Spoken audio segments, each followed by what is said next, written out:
শ্রোতা বন্ধুরা, আমরা রয়েছি একটি তার কারখানায়। বলতে পারেন বৈদ্যুতিক কোনো তার কিনা, আসলে বৈদ্যুতিক তার না, এটা হচ্ছে বাসাবাড়ির পেরেকের যে তার ব্যবহার করা হয় সেই তারের কারখানায়। আপনাদের একটু দেখানোর চেষ্টা করি।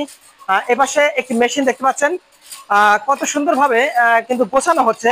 এই যে আমরা অনেকে ভাবি যে কিভাবে গোছাই, হাতে গোছাই কিনা, আসলে তেমন কিছু না, এটা মেশিনের দ্বারাই কাজ হয়ে থাকে। এপাশে একজন আঙ্কেল আছে, আমরা একটু কথা বলার চেষ্টা করবো। দর্শক বন্ধুরা, আপনারা আঙ্কেলের কথা অনুযায়ী শুনুন। আসসালামু আলাইকুম আঙ্কেল, ভালো আছেন? ভালো ভাই। বলছি যে আপনি কি করছেন এখানে? এই ডাই পলিশ করতেছি ভাই। ও, এর কাজ কি? এর কাজ এখন ডাইতি পড়ে গেছে রিং। এখন এই রিংটা উঠে দিতে হবে, তাহলে ভালো হবে মাল যাবে।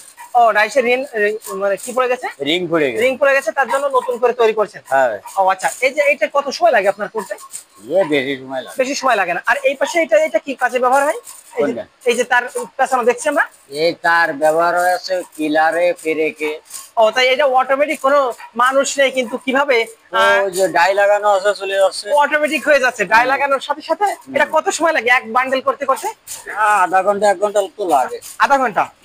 দর্শক বন্ধুরা, আমরা একজন আঙ্কেলের সাথে কথা বলছিলাম, উনি চমৎকার কথা বলেছেন।